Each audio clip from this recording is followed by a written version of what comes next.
you. Yeah, good. I just want to explain to you the power problem. I've moved into this house like for 15 years or so. The first 10 years we never had a problem with power. Very rarely we would have power outage. I don't know what happened the past 5 years, in particular the past 2, 3 years. We just constantly had power outage problems. Yeah. And February this year, there were a few days really cold, and we had 3 days out of power. And so we were forced to move to live in a hotel for a couple of days, and the hotel was all fully booked.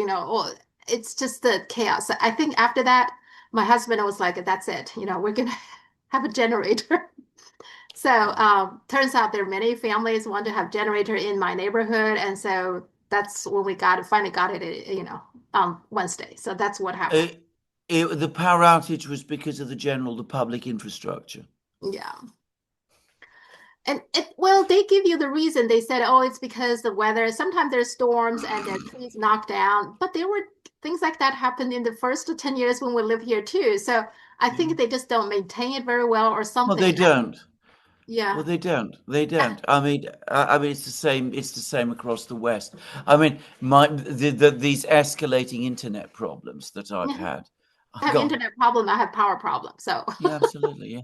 I mean, we've had power problems too, I should say, also in the winter. But these are the problems that we should be focusing on in the yeah. West, not Yes. the Yes. complex geopolitical games that we are, obsessed with. But what Uh, I always said, we're all about power in the West, not yes. not not electric power, the other kind. But the thing is, power, electricity is actually very important, not just for civilian usage, but also everything takes a lot of power now. Making chips takes a lot of power. AI model, the data center, they use a tremendous amount of power. Yeah, yeah. So, but I don't think they focusing on that No, enough, not nearly. I, I've been reading article after article after article about this and about how China, in particular, is forging ahead, Yeah. building up its power generation capabilities, and that the United States is going in the opposite direction. Mhm. And that if you are really serious about AI, for example, because AI requires a lot of Yeah. power and electric vehicles require a lot of power, a lot of electric power, you need to build up your power generation. And of Mhm. course, we're not doing anything like that. The Russians have figured this out, by the way, and they're doing this too. They're going to be increasingly using the natural gas Mhm. that they were exporting to Europe to kickstart their own domestic power industry so that they can also start up their AI. And they will do it. I mean, that's not their long term plan.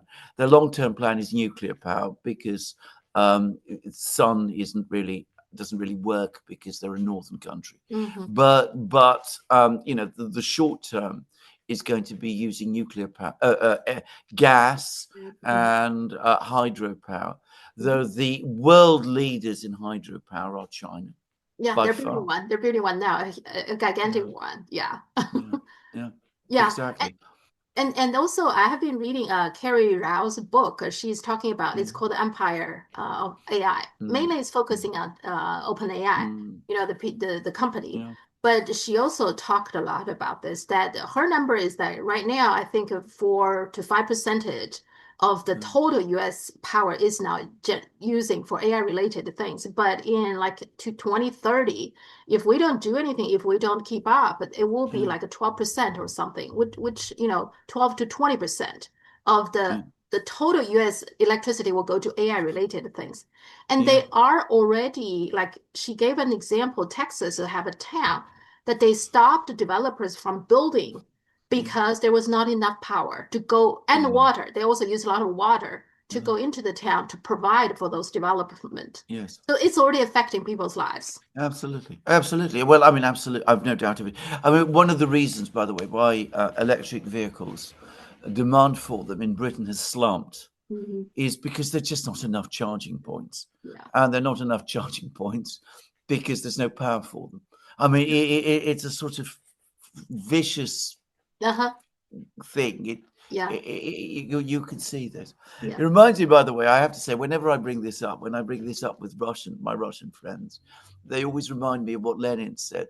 Communism is Soviet power plus the electrification of the whole country. Okay. Okay. That sounds good. Yeah. Is I it? think. Yeah, Yeah. absolutely. Yeah. Yeah, I'm sure that they know that very well in China. Yeah. Communism is Soviet power plus the electrification of the whole country. Okay. All right. Let's talk about this article that you're copy and pasted Mm. from me. Thank you so much. It's a very Yeah. interesting article. I actually made a Mm. program, for that Yeah. topic and for my Chinese audience, Mm. which Mm. will be aired in about 2 hours. So the article's name is How a U.S. Think Tank Accidentally Wrote the Most Honest Document About American Empire.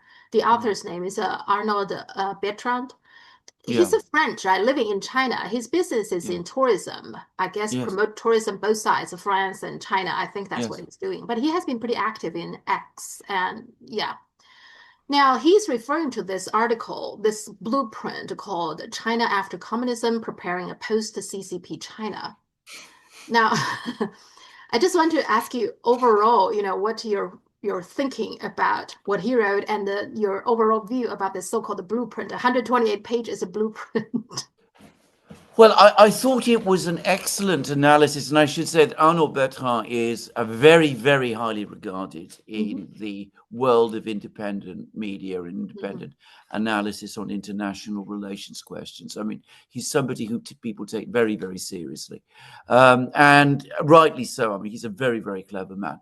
I mhm, have no criticisms to make of his piece except one, mhm, which is that he approaches it in a very French way, in the sense that he analyzes it and deconstructs it, and does so very logically. But of course, he simply, as a result, he doesn't perhaps give the sheer wickedness of it its proper due. I mean, what is being proposed here? And I think I'm going to use the word straightforward. I think is completely evil. I mean, it reminds me of the kind of plans that they had in Germany on the eve of the attack of the Soviet Union about what they would do with that country. I mean, it is on that kind of scale. It is. I mean, it's mind blowing that people could sit down and coldly come up with plans like this, mhm. not just about China, Yeah. but about any country. Mhm, But the other point, of course, which is the one that Arnaud Bertrand correctly makes, is the utter megalomania of it. The idea that the United States or the West is capable of carrying out a project of this kind, that China will simply fold its hands and let it happen. It's just shows, again, he says this correctly, how completely detached from reality these people are. I mean, they're not only mad, though, mhm. they are very, very bad. And I think that's something that we ought to remember. Once upon a time, not so long ago, 50, 60 years ago, if a think tank in the United States had produced a document like this, Mhm, a report like this, I mean, there would have been absolute horror. mhm, mhm, The academic community in the West would have been shocked. There would have been questions asked about it in European parliaments. mhm, People would have said, what an absolutely appalling thing this whole thing is. mhm. Nowadays, nobody says anything. Yeah. And on the contrary, at a time when the EU and China are meeting, Mhm. we see that many EU leaders make little secret of the fact that they would be very happy to see these ideas implemented, which of course they never will be. Yeah. Well, that's the most telling parts of it. And he did a Mm, summary of what these people want. Okay. yeah. So let's just read it through what he summarized. Okay. What their ideal China will be. Okay. Mm, The complete balkanization of China through yeah. supporting regional autonomous provinces aiming to separate it from China. the installation of a Nuremberg-style tribunals and truth commissions to rewrite Chinese history and jail Chinese government officials. Military occupation with roughly 20 U.S. special operation forces in each major city, and the creation of a division-size 10,000 members reconstruction course of Mandarin-speaking experts from various professions to advise the new government. The new government. Complete financial takeover where the U.S. would restructure the Chinese financial system, recapitalization, repudiation, privatization, and decentralization, and even rewriting China's constitution through American supervised conventions. Now, Arnold is correct to saying this is worse than the century of humiliation. Any given time, that was worse than that. I would say it's almost looked like the copy of the Japanese surrender terms, or maybe worse. Don't you think? Yeah, absolutely. Exactly. It's exactly what it is. In fact, I'm going to go further. I'm going to say that I would say that it's not just a copy. I mean, it's clearly been inspired by the Japanese surrender terms. I mean, that is exactly what this is all about. But Japanese surrender was after 2 atomic bombs dropped in Japan that they surrendered. They think China would somehow willingly to go to do all this. I mean, Hudson Institute is supposed to be a reputable think tank. But they use people like one of the authors is, of course, Gordon Chang. They use somebody like that. But I just wonder, Hudson Institution, what's their goal of this? They just want to make everybody read it to feel good, that they can dream about something like this? I mean, it is a the Hudson Institution is an extremely storied institution. It's got a long, prestigious position and history. It's very respectable. I mean, it's taken very, very seriously. It's obviously very much on the sort of, I would call it imperialist right in American politics. You could call them neocons, but I think in this case we can be more straightforward about it. The imperialist right wing of American politics. But there's no doubt at all that what is being published here represents the wishes of a very significant part of the American establishment. This is as establishment an institution in the United States as it gets. What they want is to reproduce what the United States achieved in Japan, to make China a colony, first a colony and then a vassal. And of course, the Chinese people are never going to accept this. And it wasn't just 2 atomic bombs that caused Japan to change course. Japan was defeated in an enormous war in which the greatest part was played by the people of China, a fact that Americans never remember. Just saying. And the author is kind of interesting. Now, Miles Yu Maochun, that's his Chinese name. He's actually famous. I would say infamous. He's an infamous traitor in China. His family disowned him. His family disowned. In China, this is important. Lots of the family, they keep records of family members, generations. And so his family he's coming from a big family, and his family has disowned him, So he's an infamous traitor. Now, Gordon Chang, we know who that is, right? And then this Richard Fisher, he worked closely. I looked him up. He worked closely with the Taiwan government. And he wrote to, among others, Epoch Times. So that gave you an idea. Yeah. Well, exactly. And then Nina Xi is supposed to be a human rights lawyer and talk all kinds of nonsense about how China violates human rights. But when she's talking about Israel, the humanitarian crisis now going on in Gaza, she never mentions that Israel should take responsibility. She talked about the crisis and kind of worry about this. We should provide aid and all that. But she never mentioned that Israel bears the responsibility. She never says something like that. So these are the authors, just so you know. Well, indeed. Well, can I just say on the question of the human rights lawyer, the person's complete non-interest in genuine and sincere human rights is that she has signed her name and has participated in the drafting of this document. This document is not about promoting human rights in China. It is about destroying human rights in China. I mean, that's what it is. I mean, if you impose this kind of occupation on China, an independent country, an independent nation, a nation that has made the most incredible contributions to human civilization, and which has achieved extraordinary things in the last, 70, 80 years. Well, I mean, that is not wanting human rights in China or the best future for the Chinese people. It's clearly a desire to subjugate, dominate, and defeat and oppress the Chinese people. I mean, we need to be quite clear about this. That's why I said this document is evil. I mean, all of them, all of these people, they may be ridiculous at some level, which they are. I mean, they are ridiculous. We can laugh at this, but we shouldn't really laugh at this because, to repeat again, this is an evil plan. I mean, I don't use that word lightly. I hardly ever use it, but I do in this case. In the height of this TikTok, debacle, whatever we call it, when the U.S. are trying to get, they're still trying to get TikTok.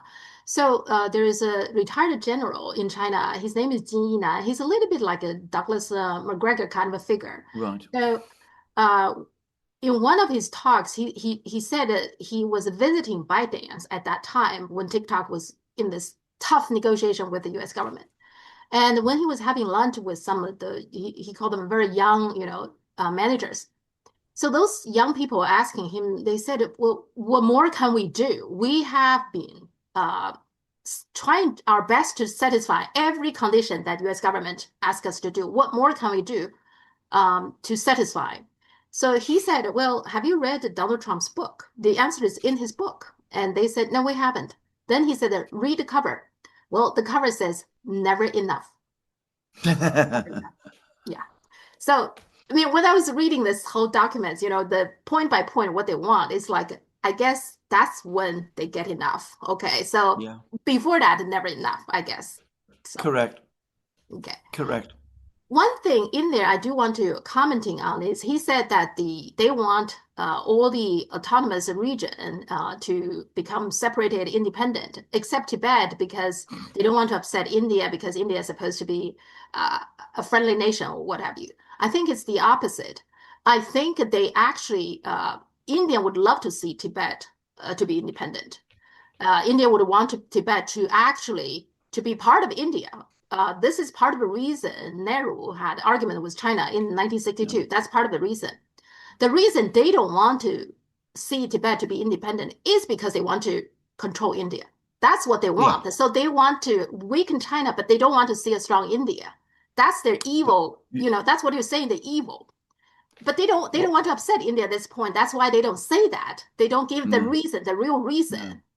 That's what I want to comment on. You are absolutely correct. It's not about you. I mean, I hadn't thought of that, but you're absolutely correct. I mean, India and China fell out over Tibet because Nehru, to say it straightforwardly, played an extremely foolish and reckless and irresponsible game in Tibet in the 1950s and early 1960s. And it was a tragedy because up to that time, relations between India and China had been very good. But he had a bizarre plan for Tibet. He was probably talked into it by the Americans and the British. But anyway, we don't need to go over that. What the authors of this report probably think is that if you control Tibet, it's the high ground and you're able to dominate India in some way. I mean, that's probably the absurdity of it all. Yeah. So, I mean, their evilness has no limit. Okay. No, it has no limit. No. Evil never does, by the way. Also, I also feel like this idea to divide China, both actually Soviet and the US they have always been wanting to divide China. During the Chinese Civil War, for a brief period, the Communist Party was taking over north of the Yangtze River and the Kuomintang was in the south. Actually, I think both Stalin and Truman was trying to convince each side, to stay where they are and not to try to conquer the other side. Isn't it? True. And that's what Taiwan is, just to divide China, right? Yes. That's absolutely true. I mean, going back before the Soviet Union. I mean, certainly from the 1890s, the Russians absolutely had plans to participate in a partition of China with the other Western powers, and as I'm sure you know, they occupied Manchuria in the early 20th century. Not just, I mean, huge territories in China, and there was plans at that time in St. Petersburg. I've read whole books. There's whole books about this in Russia, by the way. There were plans to actually annex those territories to the Russian Empire. And when I say Manchuria, I mean that includes core regions of China itself, which have always been recognized, even by those most hostile to China, as Chinese. So yeah, those plans have existed. And of course, what happened in the late 19th, early 20th century, especially after what we in the West call the Boxer Rebellion. I don't know what it's called, by the way, in China. I'm sure you don't call it the Boxer Rebellion. But first of all, it wasn't a rebellion, but never mind. Anyway, after that event, I mean, there was an effective partition of China. The British had the biggest control, and Yuan Shikai was their agent. I mean, that was basically what he was. So I mean, you know, that was with the support of the British that he basically successfully took over, and the British used the fact that Yuan Shikai was their agent to extend their influence in exactly this period into Tibet. Tibet, by the way, was never truly independent, contrary to what most people believe. After the fall of the dynasty, the Qing, basically what happened was that it became part of Britain's informal empire, and the British were basically running Tibet from India. I also a little bit curious that they also try to right now they hate Russia. So there's also some map floating. They also want to divide Russia into 6 countries. Now, what's the basis for that, for those 6 countries? There isn't it.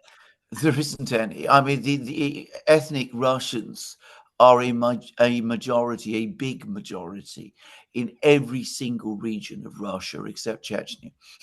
So I mean, you know, and they're very patriotic people, by the way. I mean, they love their country. So I mean, the idea of partitioning Russia is something that Russians would not agree to. So you know, it's again part of this megalomaniac plan to break up Russia. They always say it's too big. It can't be governed properly. The Russians are incapable of running their own country, apparently, because it's too big. So you need to cut it up into smaller pieces. And you should do that to Russia. You should do that to China. Of course, never, ever do that to the United States. When there was an attempt in the 1860s to secede from the United States, there was a civil war. Just saying. By the way, on the question of partitioning China, I remember reading a book about China written in the 1990s, which was proposing then that China should be subdivided into parts. And again, it was claiming that this was somehow what the Chinese people actually wanted. I remember it. They always claim that. Absolutely. And that's what they're doing with Taiwan. They can't see China. They will never support a unification of China. No. In fact, I don't think they ever supported any unification. Do they ever? No. I mean, Germany probably is the one example, a Western country, but they never. No, I mean, Germany was reunited by conquest, by Prussia, by Bismarck. But of course, that was strongly opposed by France and by other countries around Germany at the time, and led to various wars. No, they don't. They don't support unifications. They always support division, except when it relates to themselves. Then, of course, they oppose it. Yeah, like the U.S. Civil War, right? They absolutely. Yeah. Yeah, it's a doctrine that goes back to the Romans, which I mean they had the famous words "divisa et impera," divide and rule. Yeah, divide and rule, divide and conquer. Yeah, that's what they. Yeah, Yeah. yeah, And also, I want to talk a little bit about this other article that I sent to you, right? That yeah. because Elbridge Colby, can we say he's like the Victoria Nuland against China? Because Victoria Nuland is very much obsessed with Russia. So Yeah. Elbridge Colby is the equivalent for China. Yes, he is. That is. If I'm interested, you've made that point, but because I made exactly that same point in one Okay. of my own programs. Okay. I mean, there is a certain view that has gained currency in Europe, and by the way, in Russia, that Elbridge Colby is some kind of a moderate and a realist, because he talks about the United States reducing its footprint in Europe and coming to some kind of an understanding with Russia. The only reason he wants to do that is so that he can concentrate all the American military to fight his war against China instead. He is absolutely as obsessed with China as Victoria Nuland is with Russia. It's the only argument between those two is which of these rivals America should strike first. Victoria Nuland says, let's strike against Russia because Russia is weaker. And that way we can weaken China. And Elbridge Colby says, no, let's strike at China first because it is stronger. And if we sort out China, then we don't need to worry about Russia anymore. We can just impose whatever we want on them. But that is the only argument between the two. These are really dangerous people. Oh. So Elbridge Colby, right? The article he wrote was A Nuclear Strategy and Posture for 2030. Yeah. And he wrote it in 2015. But the situations he's talking about is pretty current. So here's what he said, right? In the situation in which the United States has lost the conventional advantage, which is happening right now, right? Yeah. However, U.S. nuclear weapons should play a pivotal role in bringing a war the United States and its allies are losing to a tolerable close. How horrible is that? He's basically saying we can tolerate a nuclear war. Yeah, absolutely. I know. How can you say that when the nuclear war started? How can you have a tolerable close? I Right? know, absolutely. No, I completely agree. I mean, again, coming back to what we said about the Hudson Institute article, I mean, these ideas are evil ideas. I mean, they are evil ideas. It's interesting because when I read his piece, which you sent to me, as you said, it's from 2015. As it happens, I wrote an article in 2015, but I can't find it. I've managed to mislay it. It's on the Duran somewhere, and my brother will find it. But at that very same time, I was writing an article also saying that the United States is facing a resource crisis. It cannot take on China, Russia, all these other countries, all at the same, Iran, North Korea, wherever. It cannot take them all on at the same time. It is ridiculous. But I came to the diametrically opposite conclusion to the one that Elbridge Colby has come to, which is don't think about nuclear war. Stop thinking about any of these things. What I suggested then was what I called a geopolitical ceasefire, a situation where the United States comes to an understanding with all of these countries, especially China, to regulate its relations peacefully, to sort out the problems between them peacefully, to give the United States time to sort out its affairs and not to involve itself in Chinese problems anymore. And I said that was the only proper way forward. Well, we see Elbridge Colby, who is obviously dominates American foreign policy now. I mean, he's clearly the most important thinker within the Trump administration. I mean, he's the guiding light there. I should make that clear. And of course, you can see which direction he is going, and other people in the United States are following him. Here we have someone who talks about taking nuclear war to a tolerable conclusion. and he is now the Assistant Secretary of Defense. But these people are very influential. You see the thing that No, they're I mean, not elected, but they are very influential. Okay. Well, I mean, if you're the Assistant Secretary of Defense, in charge of policy, by the way, you are not only influential, you are in power. And I think that's the thing people in China need to understand. The Hudson Institute paper, Elbridge Colby's views, they dovetail with each other. Yeah. I mean, it's scary. I mean, when I was reading him, just this whole paragraph, I wanted my viewers to listen, to hear it.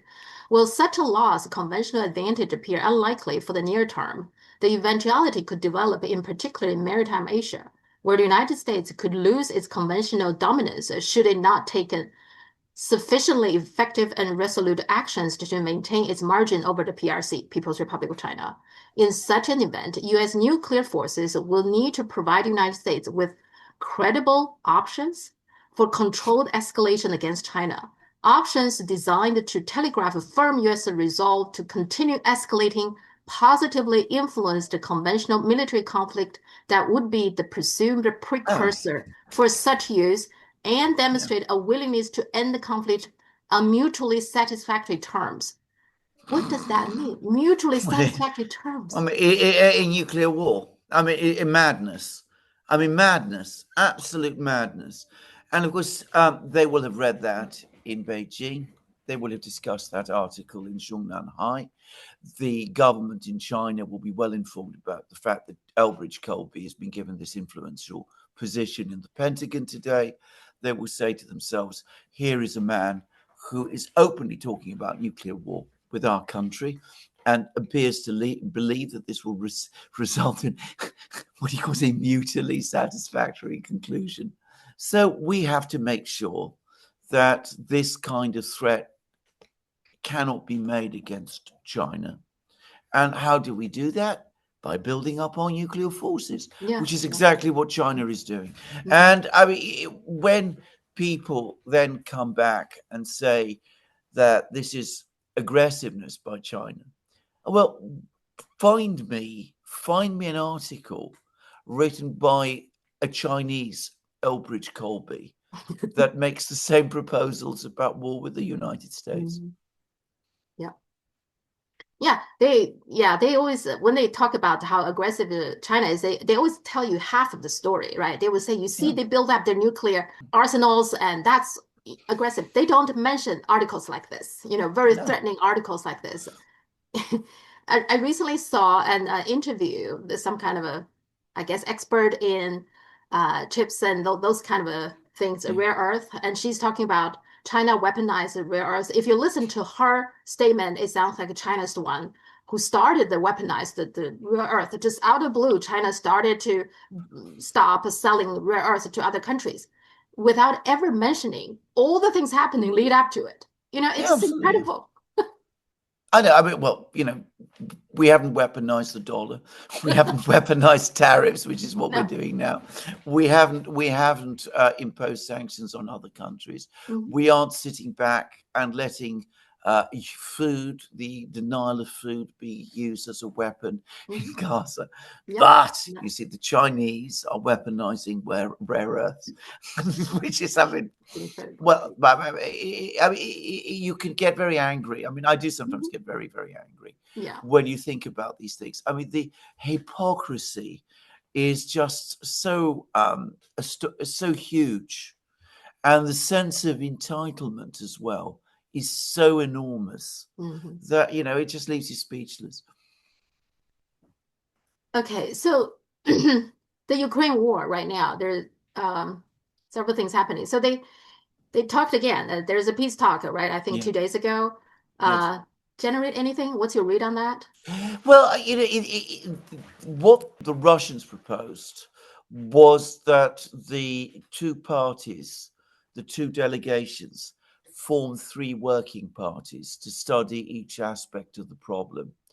Now, if you're looking for a solution to this very long conflict in the kind of way that Donald Trump wants in 50 days or something, then obviously that isn't taking you anywhere very far. But inherently, setting up working parties seems to me like a good idea. I mean, it lays the basis for more substantive negotiations going forward, which might in time lead to an outcome. So I wouldn't say that these negotiations in Istanbul were a complete failure. Of course, the Ukrainians haven't yet agreed to that proposal. But the basic problem with the whole negotiating process over Ukraine, and by the way, there was an excellent article in Global Times which grasped this. The whole problem is that the West and Ukraine simply refuse to recognize that Russia has any serious or legitimate security concerns. Until and unless they do, then it's difficult to see how this negotiation can move forward. Just like the woman talking about the rare earth, like nothing mentioned lead up to it. They don't mention everything lead up to the war in Ukraine, right? Yes. Yeah. And I think that's the problem, because why would Russia, if I were Russia, why would I agree with you on anything? They had two Minsk agreements. Yes. Right. And it amounts to nothing. So exactly. I don't know. But no, you're completely right. I mean, the Russians, of course, complain about this all the time, and I think people in China understand this. I mean, as I said, that was the article in Global Times was brilliant, by the way. It was if I was on an article, it was an editorial in Global Times. It was absolutely brilliant about it, and it showed an exceptional understanding of the problem. But as I said, it's not one that's ever discussed in the West. There's an article by a man called George Beebe, who I slightly know, who is a former American intelligence officer, a very senior one, but he makes exactly the same point. And he says, that in the West, everything is focused on what Ukraine needs and what Ukraine wants. There's never any question of asking what Russia needs and what Russia wants. And I mean, if you approach any kind of negotiation to end a war in that kind of way, you're not going to get anywhere at all. And in the meantime, Russia has recently heavily bombed Kyiv, right, with drones and missiles, and also something interesting is there's demonstration now against Zelensky. Are they tired of Zelensky? Are they getting ready to color revolution him? No, I don't think so. I think he is still in control, and I don't think he's going to fall anytime soon. But yes, they are getting tired of Zelensky. And I mean, there were articles already, especially in the British media, saying this over the last couple of weeks. And they were not by people who I would expect to be connected to the intelligence services. In other words, these weren't planted articles intended to undermine Zelensky because somebody in Washington wants to overthrow him or anything of that kind. Articles like that do get written, but these were not like that. And the people who wrote them were huge people who've been up to now huge admirers of Zelensky and fervent supporters of Ukraine. But several of them have recently, the last couple of weeks, been to Kiev, and they've come back shocked. One of them was Gideon Rachman in the Financial Times, and the other one was a man called Owen Matthews, writing for The Spectator, and they both came back with shock. They found the country very, very demoralized, the situation becoming very, very bad, and as you correctly said, the missile and drone strikes across Ukraine are escalating, and Ukraine doesn't seem to have any means to counter this. And people are increasingly saying that there has to be peace, and Zelensky isn't providing peace. And there's growing concerns and suspicions, which predated Zelensky's latest moves. There's been growing concerns about corruption. The corruption in Ukraine is getting worse because as more people in government start to sense that things are falling apart or going wrong, they're starting to steal more, which I've seen happen many times. So they are more desperate, preparing for their own after defeat, kind of a Yes. Okay. Okay. Yes. I remember this in South Vietnam. And I Mm-hmm. remember this well, obviously in Afghanistan too. Mm-hmm. In Afghanistan, when the former president fled, he carried so many suitcases of money with him that two of them had to be left behind at the airport, on the runway, in fact. Isn't that interesting? They always pick those corrupted people to be their Absolutely. puppet. Well, because they can control them. Uh-huh. I Yeah. mean, people who are not corrupt, people who have principle and patriotism, you can't control in that way. So they always go for corrupt and unusual people like like Zelensky or Chiang Kai-shek. Yeah. Just Yeah. saying. Yeah. Jakarta is also very, in particular his wife, it's tremendous. Yeah. The family, the Song family is tremendously corrupt. Yeah, Yes. absolutely. Yeah. Um, Van der Leyen and Costa, they are visiting China right now. Now, first of Mm. all, can you explain to me the difference between President of the European Council and the President of the European Commission? What's the difference? Yeah, I What's mean, it? I mean, this is the structure is becoming overcomplicated, and many people find it very difficult to understand what the difference is. So, the European Commission is well, you might call it the government. It's the executive arm. It's the one where they have the so-called DGs, the various you might call them ministries, if you like, the departments, and that's where the administration and the governance of the European Union is conducted.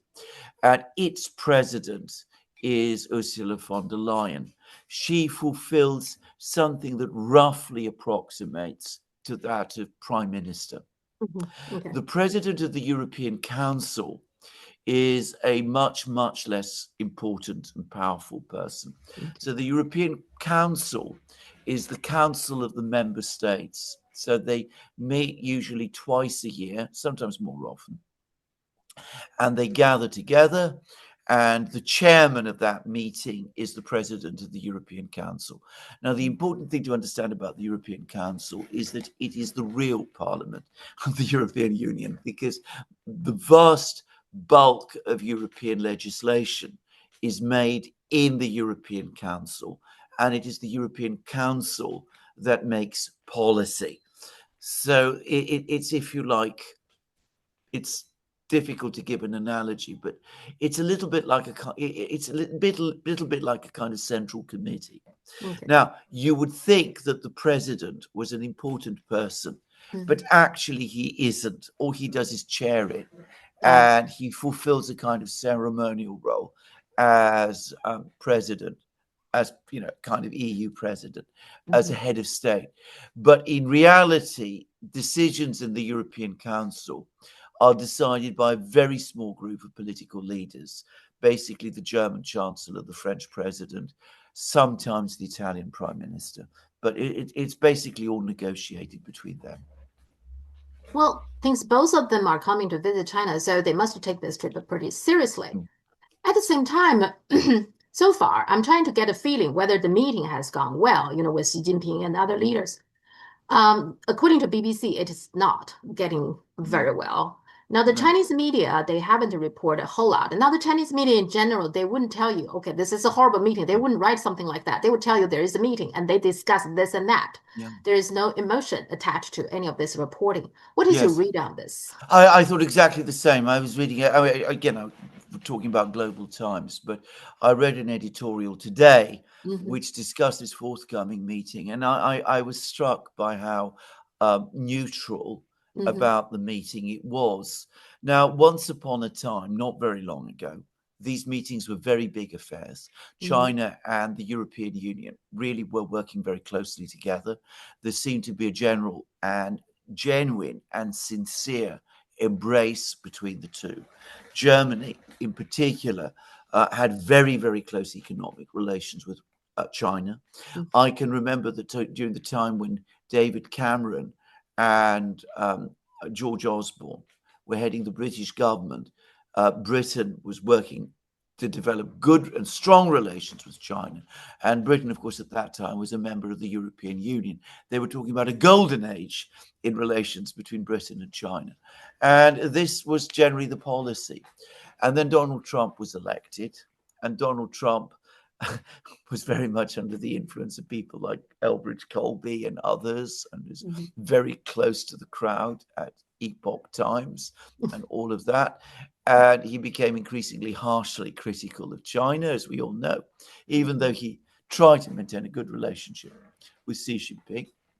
And he started to take the first steps against trade with China, and he started to talk about tariffs against China and about all kinds of things against China. And he launched the attack on Huawei, and you know about what happened in Huawei and all of this. And everything began to go wrong. The relationship between Europe and China started to sour, and it's got steadily worse. Year by year, it gets worse. And of course, they've now jumped in and added something else. They're now blaming China for the whole Ukraine crisis. They're saying, if it wasn't for China, Russia wouldn't be fighting in the way it is. And you talked about all the drones and all the missiles. Well, it's because the Chinese screw them together. They send all these component parts to Russia, and that's what keeps it going. And all these shells that Russia is supposed to be importing from North Korea, they're really Chinese. They're just being laundered through North Korea. The funny thing is, the Russians haven't even said they're importing shells from North Korea. So, they're concealing the fact that they're importing shells from North Korea, which they're doing in order to conceal the fact that they're really importing them via North Korea from China. I mean, it just is crazy. But anyway, that's the level of things that we're talking about. So as a result, a relationship which is a natural one and potentially a very good one from which the people of Europe benefited tremendously, is now going badly wrong and is souring because of the Americans. Ultimately, the Americans have some beef with China, so we in Europe must do as well. And we're being pulled along in this, and we're joining in it with growing enthusiasm. And Europeans are repeating all the usual American talking points. They're bringing up Xinjiang and Tibet and all the other things. I mean, obviously Ukraine and all of the rest, and Taiwan, heroic Taiwan, holding out against China and all of this. So, I mean, and as I said, this very good, solid, strong, economically important relationship, which is still a huge relationship, is going wrong for that reason. So I think this is not going to be a happy meeting, but there's no doubt where the blame for that is. Europe has problem. I mean, with so much they're doing to support the US against China, what do they get out of the United States? Trump is asking high tariffs from Europe. I mean, don't they understand? Trump doesn't want to see a strong and powerful Europe, right? Well, there is some pushback about this. There has been a very, very powerful report produced by the French Parliament. Remember, the French Parliament is dominated by parties that are opposed to the French government, to Emmanuel Macron. But they've written a very, very powerful piece about this. They say that Europe doing what the Americans want, specifically in relation to China, has been a disaster for Europe, and it ought to be reversed, and that Europe's interest and France's interest is in developing and building up the relationship with China, not doing the opposite. And it makes exactly the point that you've made, that it is Europe that needs this relationship more than China does, which is true, by the way. But of course, the leaderships across Europe are blind to this. The Russians are saying that the three Baltic states, which between them are tiny, have managed somehow to poison the entire discourse in Europe. I mean, they're very hostile to Russia. They're very hostile to China for heavens knows what reason. I mean, I can't understand why, but they are. And the Russians have recently started to referring to Germany as Greater Estonia. Yeah. And the Chinese media actually, I see people make that point, is that of all the three powers, Russia, China, and United States, China is the one country actually would like to see Europe thrive. Yeah. Russia certainly doesn't want to see if Europe collapse, EU collapsed today. Russia would be fine with that. Yes. And US probably will applaud because from day one, when Europe become European Union, I think United States was worried about that because it's clearly a competition to the United States. But China is the one who doesn't see it that way. China doesn't see EU as a competitor, right? So do they understand that? Well, you're completely correct about that. You are absolutely right. China has worked very, very hard to develop a good relationship with the EU as an institution, and would much rather, because China's focus has always been on trade, on commerce, on business, on those sort of things. It would much rather deal with a central agency in Europe that it can work with, rather than have to deal with every single member state separately. So, I mean, you can understand the logic there as well. You are absolutely right about that. But there is something else I just wanted to add to this, which is that Europe and China have a millennial relationship with each other. I mean, far, far longer than either Russia or America has done. I mean, the Russians started to develop relations with China at the end of the 17th century. The United States, well, basically 19th century, I suppose. Europe, I mean, there was trade between China and Europe at the time of the Roman Empire. I mean, we go back that far.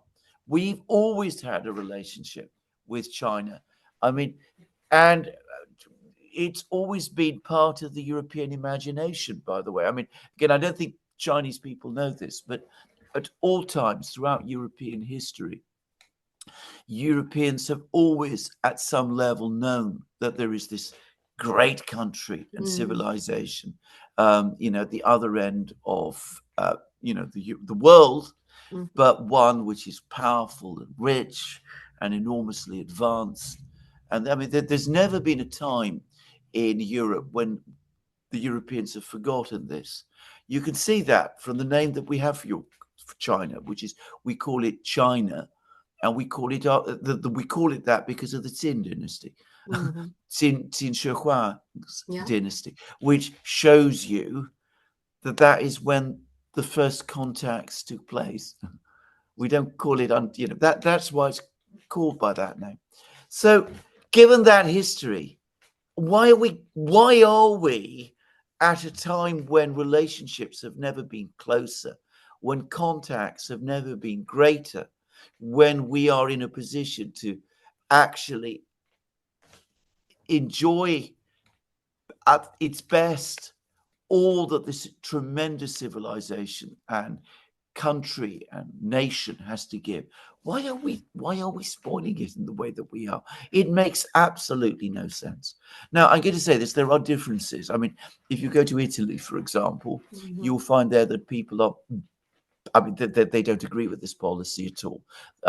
People in Italy at every level, including in government, are very, very hostile to this whole anti-China policy.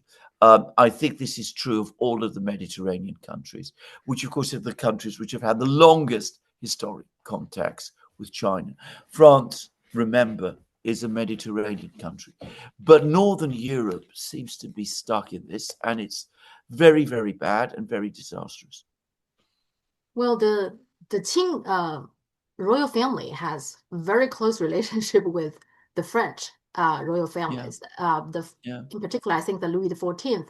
Louis XIV is a long. He has like 60 years of ruling, and during that time it was Kangxi also in China. He also ruled China for like 60, 70 years, and they find themselves have a lot of things in common. They started becoming emperor and the king when they're young, and then they were in power under the throne for a long time, very much overlapping each other. So they have been writing letters, and I think there were even plans for some real official visit from France. There was a Chinese embassy I've seen paintings of it. A Chinese embassy sent to Versailles and Louis XIV received them. And this is a period in European history when especially French intellectuals were absolutely enthusiastic about China. Mhm. I mean, they discovered about how China was governed by intellectuals through the examination system. They said this is the perfect, this is how we should work. I mean, but obviously there's been many other periods of exchange and contact as well. As a Greek, I know of a painting in one of the Tang dynasty tombs where you see ambassadors from the Emperor of Byzantium, Greek-speaking culture, and he is there. They are there visiting China at the time of the Emperor's Wu. So there you go. Yeah, yeah. So, but they seems like very much dominated by the United States in terms of Yes, I know. okay, yeah, without benefit anything No. from China or from the US. They don't get anything out of US. No, completely true. So stupid. I don't know why. So stupid. Yes. Yeah. Okay, can you tell me a little bit about this British leak scandal? This is a huge story, actually. I'm glad you brought this up because it is very, very interesting story, actually. It gives you the whole idea about the realities of how Britain works and the difference. And when we say that we're the great democracy and China is this totalitarian dictatorship, well, sometimes it feels like as if the opposite is true. Briefly, this. The British, obviously, during the recent period after the Britain and America invaded Afghanistan, the British Army was there for a very, very long time, and they developed their own networks of people who worked for them, people who had close contacts with the British military and the British civilian administrators who were in Afghanistan. As we know, they all had to leave Afghanistan in a hurry in 2021, and the Taliban took over. Well, in 2022, a year later, some kind of survey or study was made to try to find out who these people were, these people who'd worked for the British in Afghanistan, and to see whether or not the British government was responsible for them and what it should do for them. Well, at some point, in circumstances that have never been made clear, in 2023, the British Defence Ministry, an official of the British Defence Ministry, sent a whole list with all the names of these people through an email which wasn't secure. And there was fear that the Taliban might have access to that list. They probably did, by the way, just to say they probably were aware of it. So the British government then decided that it needed to do something to save and rescue these people. And at the same time, they didn't want to admit that this had happened. They always say they didn't want to disclose it to the Taliban, but then, of course, the Taliban knew about it because that's why the British were so concerned to, do all of this. So they go to the High Court in London, and they obtain from the High Court, a type of order which is called a super injunction. Now, important to say that this is an order that is obtained from a judge, but there is no opposing side. So it's just the government goes and speaks to the judge. So the order says that all discussion and publication of this leak and what has happened is completely prohibited. All information relating to this leak is completely secret. The order itself is secret. You're not allowed to mention the fact that there's been an order obtained from the court, which is secret. So they then use this to do various things, and we're not yet clear exactly what they did, but apparently some of these people were brought to Britain, others of these people were given money, all sorts of things were done. It's very confusing and chaotic exactly what was done. But at some point last year, in the autumn, the judge, not the judge who made the original order, but another judge who took over the case, who had much more doubts about the propriety of the whole thing. Anyway, he was informed that it could be that £7 billion, that's about $10 billion, had been spent on trying to fix this problem. And he said, $10 billion. Parliament hasn't been informed. The media hasn't been informed. There's a massive budgetary crisis in Britain. We're trying to cut £5 billion off the welfare bill, and people are very upset and angry about that. Parliament has never authorized the spending of this money. The time has come. I just cannot continue to make this order. So he eventually cancelled the order, and then it all came out. So the media suddenly discovers that there's this huge scandal that these people, some of them have been brought into Britain bypassing all the immigration laws. All this money has been spent. All of this has happened. And so, as I said, it's now out in the open. So what the British government did is it concealed the fact that they made a massive blunder.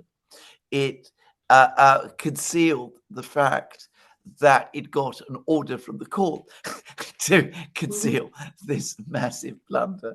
It spent a huge amount of money off the books without getting authorization from Parliament. I mean, it's transgressed virtually every single principle of the way in which the British state is supposed to function.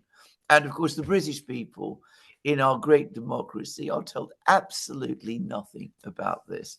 And of course, it's deepened the budgetary crisis. It's increased immigration into Britain because some of these people have been brought here, bypassing, as I said, the immigration rules without any explanation, without any disclosure at all. And people are very upset and very angry.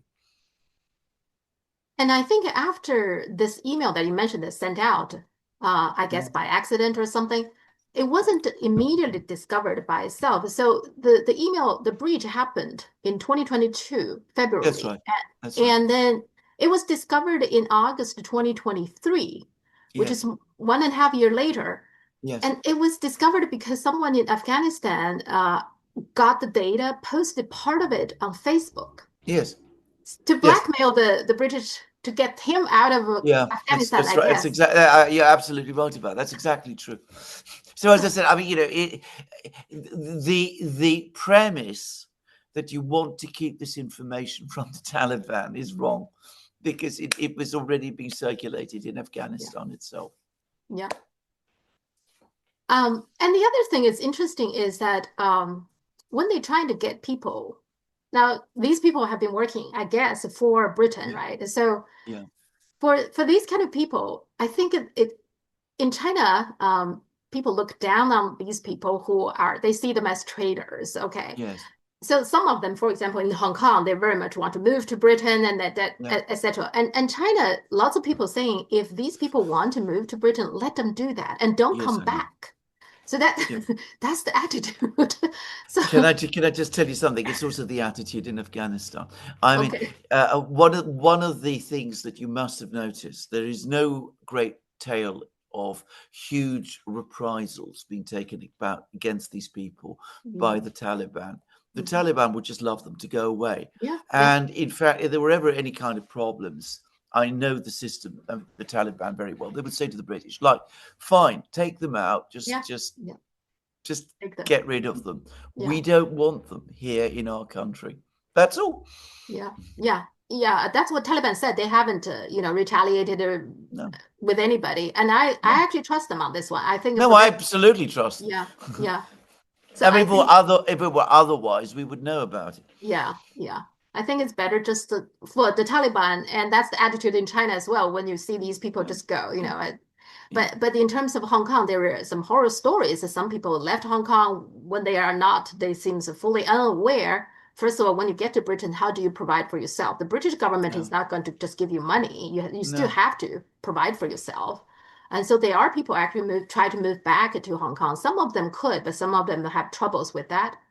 Now, Britain has different passports, right? They have passport for overseas citizens. There are different kinds of passport in Britain. Yes, which yes. essentially are the second-class citizen, isn't it? Yes, it is. I mean, it's all the product. It's all the legacy of the British Empire. I mean, there are various levels of passports. There were various concepts. During the British Empire, you could be a British citizen and you could be what was called a British subject. So a British citizen is somebody who had full citizenship rights.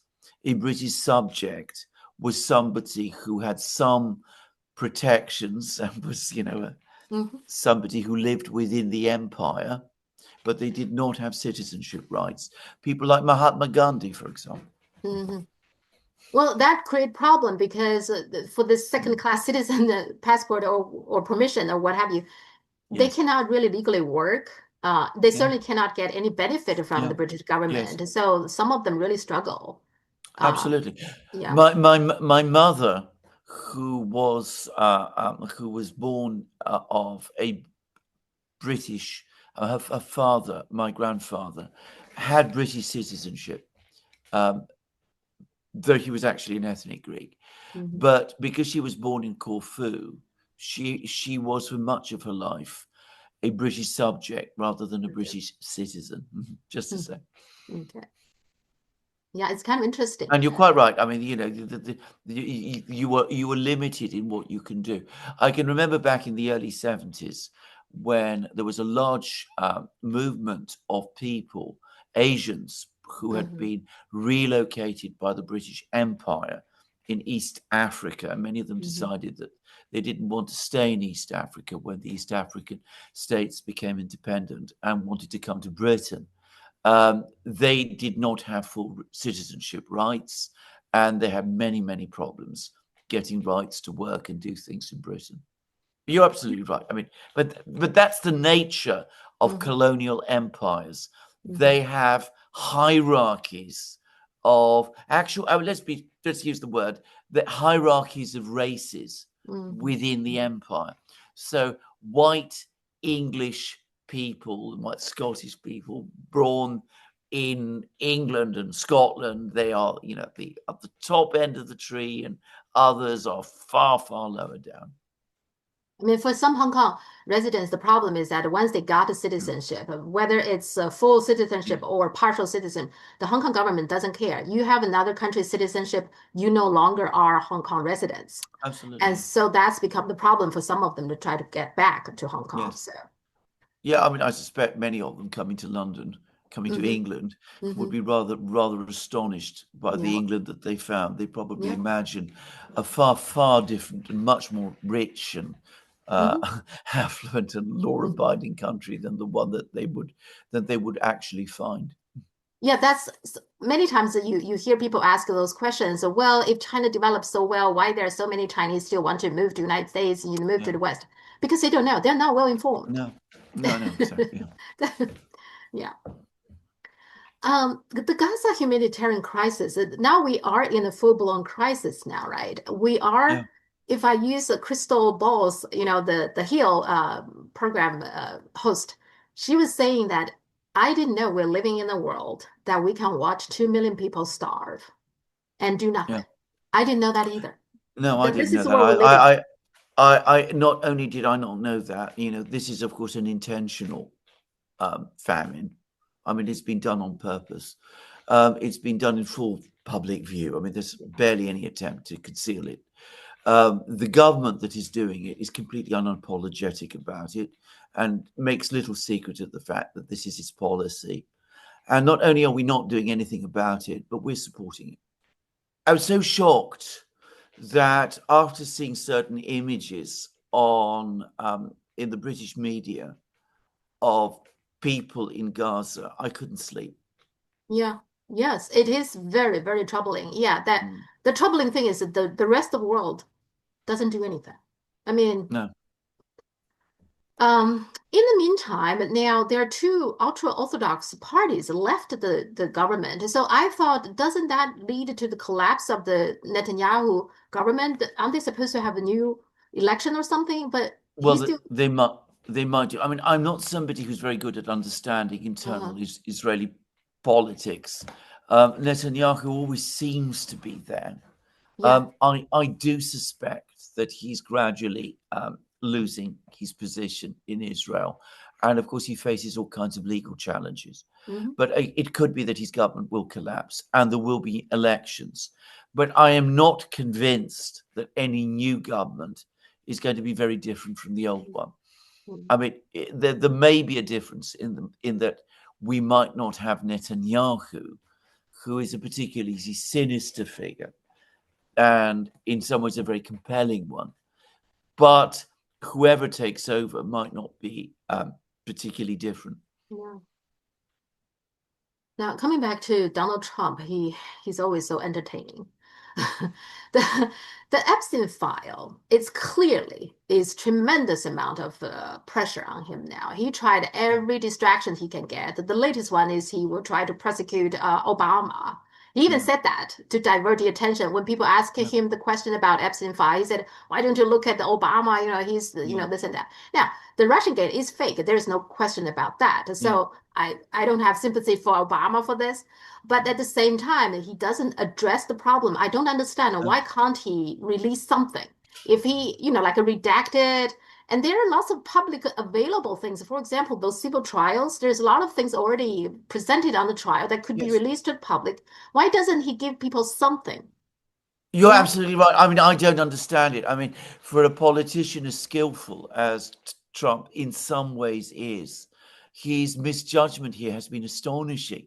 Now, I am somebody who spent several years of my life plowing through all the Russiagate material. And, so for me, this is very, very interesting. But I've never fooled myself into thinking that this is of the same importance to people, most people, as Epstein is. Yeah. And the point I want to make is a very simple one. I mean, for most people in the United States and elsewhere, Russiagate ultimately is a scandal that centers on the personality of one man, Donald Trump. I mean, it's all about Donald Trump at the end of the day. Epstein is a scandal which is about them. It was about a very powerful, very well protected sexual predator preying on ordinary Americans. Inevitably, children, they are going to be focused on that one. I mean, Russiagate, they are not interested in what Obama said in a meeting on the 7th of January 2017. I mean, maybe they should be, but the reality is they won't be. No. Whereas Epstein, absolutely, they are very interested. And they are right to be interested because this is a terrible business. I mean, I don't pretend I know all the answers about Epstein. I don't. I don't know exactly how he died. But there's so many questions. How did he become so rich? No real explanation of it. How was he able to live the lifestyle that he did on the money he had? I mean, to hold a private jet and all of those residences around the world, you needed to have far more money than he's known to have had. So how did he do it? How is he able to do all of those things for years without anybody calling him to account for it? When again, his crimes were carried out in a complete open public view with all of those powerful people around him all the time. So, I mean, there's so many questions here, and the information is all there. You can answer all of these questions. All of these questions. You can answer the questions about the money. You can investigate it. You can find all the questions. You can give the answers. So why doesn't Trump do this? Now, of course, there's lots of speculations that, he's involved in this in some way, that his name is in the files. I'm sure it is. I mean, they didn't know each other. I don't myself believe that Trump was directly involved in Epstein's improper actions. He doesn't seem to be that sort of a man, but perhaps he's nervous about this. I don't know. But all I will say is this is a disastrous decision that Trump has made. He could appoint special counsel to go through all of the papers. He could ask special counsel to provide a report. Special counsel could provide a detailed report. An obvious person to do it, I would have thought, would be Michael Horowitz, who is the very, very talented and well-regarded Inspector General at the FBI, for example, who's done some excellent reports of various types. I would appoint him or someone like him. I would get as much information about Epstein out into the public. And if there was no great conspiracy, if Epstein was doing it all by himself, then produce the evidence and show it to the people, and they will come to that conclusion by themselves. Doing what Trump is doing two things. Firstly, it gives the impression that he's protecting powerful people himself, where he went out and said that he was somebody different, would come to Washington and drain the swamp. He's contradicting people's image of him, which is the major reason they voted for him. And of course, it inevitably makes people suspicious and say, well, the reason Trump didn't do that, isn't doing what he promised, is because he's implicated in some way himself. There it is. What I find interesting is in Britain, you leak something you're not supposed to leak. In the United States, they want something to be leaked. They don't let us see it. No, I know. It's true enough. It's true enough. And not only that, the speaker, the Johnson, he also trying to not. There are people. Thomas Massey, for example, have bills to release all the Epstein-related files, and Johnson didn't want to bring a vote, so he gave early release to the whole the House. Okay, so they are in recess now until September 2nd. Yes. But what's interesting is, so they had the recess started the 22nd July, but you know what they did on July 23rd? They did pass a bill called HR 1319, which is amendment to Fair Labor Standards Act of 1938. This amendment basically put in a very strict definition of what a real employee is, which make most of the employee becomes some kind of gig worker, which means they have no benefit, no protection. Certainly they cannot join any labor union. So they did pass it right after the so-called recess already started. So the whole recess is to not vote on the Epstein case, but they don't seem want to delay this vote to bind the employee, to make it harder for regular workers to get benefit. Absolutely. I mean, Trump, again, campaigned to become, the president who would look after the people, the working class people and the Rust Belt states and all of that. And he's increasingly becoming the president of the super rich. And, I can't say I'm very surprised about that. But again, the openness with which it is being done is in the end going to have a very bad effect politically. And it seems like Trump doesn't know how to deal with it, right? He apparently very angry with some of his staff, and maybe eventually, I don't know, they're going to throw out somebody to resign or something. I don't know, but I just don't know why he can't just release something. People who already know, people already know a lot. Just throw something. Well, indeed, absolutely. I mean, first of all, he didn't even provide.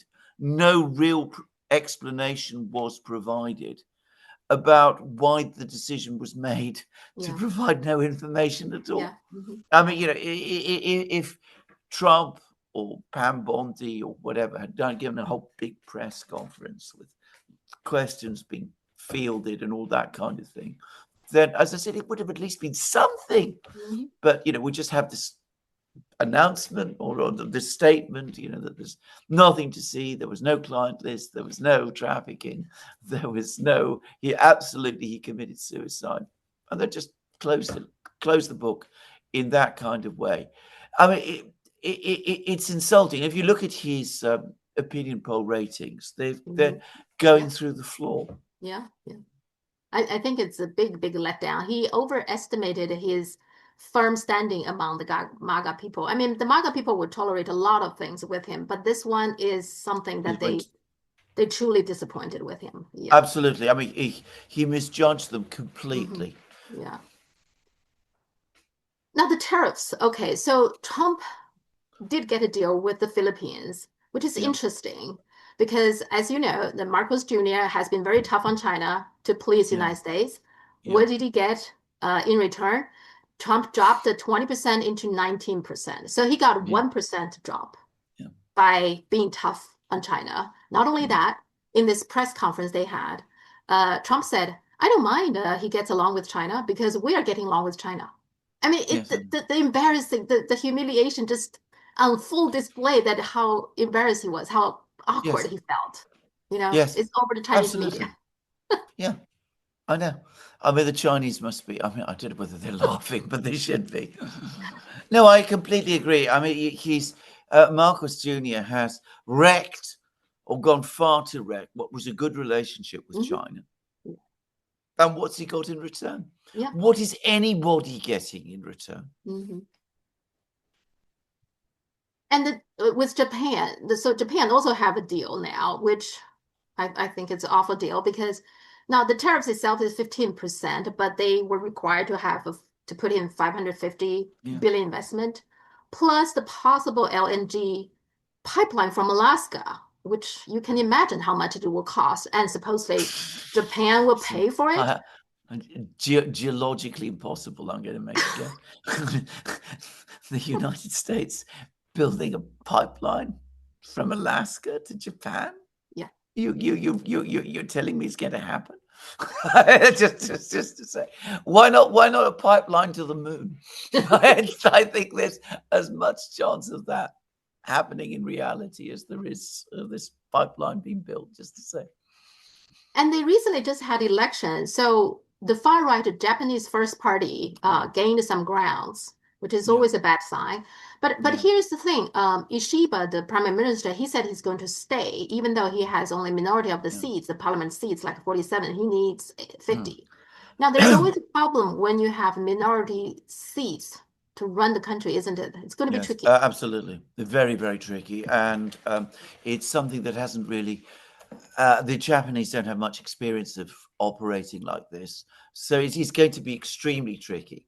And I find this new party that's emerged in Japan very disturbing, and Mhm. very, very disturbing ideas altogether. But it does show how negative most people in Japan are feeling about the current political situation. I think that the Liberal Democratic Party has enormous institutional strength in Japan. Mhm. If it loses like this, it's a sign that it's becoming very, very unpopular. Just so there are more things, we're talking about how chaotic the world is, right? So Cambodia and Thailand, Yes, that seems also escalating. That Thailand is yes, actually sent F-16 to bomb yes, Cambodia. So, yeah.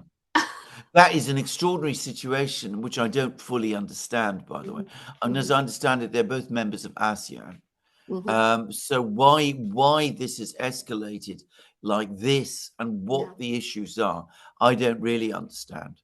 Again, I wonder whether our old friends in Washington have some role in it. Just saying. Okay. Um, let's let's end our discussion with something lighter. Okay. Have you have you paid attention to the Coldplay scandal? No, The astronomer CEO and the CPO that they were in the Coldplay concert, and right. then the kiss cam caught them, that they were clearly having an affair and caught them. Okay. Yeah, and then it went absolute viral everywhere. You Yeah. can't get away from it. My husband, my Yeah. son, they never pay attention to these things. They all know this.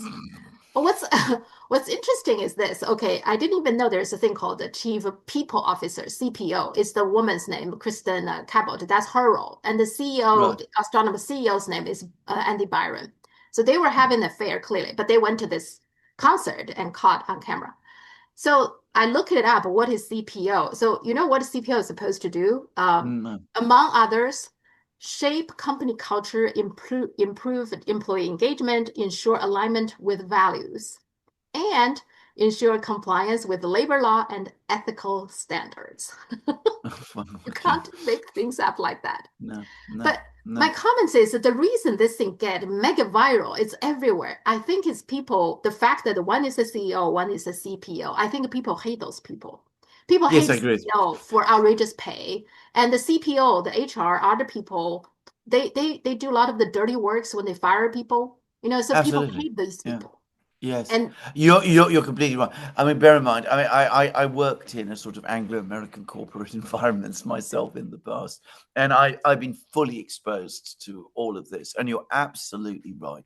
These people are universally disliked, and they're very oppressive within the organizations that they run. Uh, um, they are part of the reason why corporations in the West, at least the English speaking West, have become so dysfunctional. uh-huh. Yeah. Yeah, lots of comments are saying that Yeah, in yeah, corporations this is actually common, these kind yeah. of thing. But they got caught, so that's Yes, different, right? yes, And clearly, Andy Byron, he's not stepping down, and his yeah, life is ruined. And his wife is divorcing him, and all that sort of thing. I think lots of people just take pleasure that these, in their view, evil people yes, get punished for once. yes, yes. Evil and greedy Yeah. and Mhm. materialistic and all of that. Yeah. Absolutely. Yeah.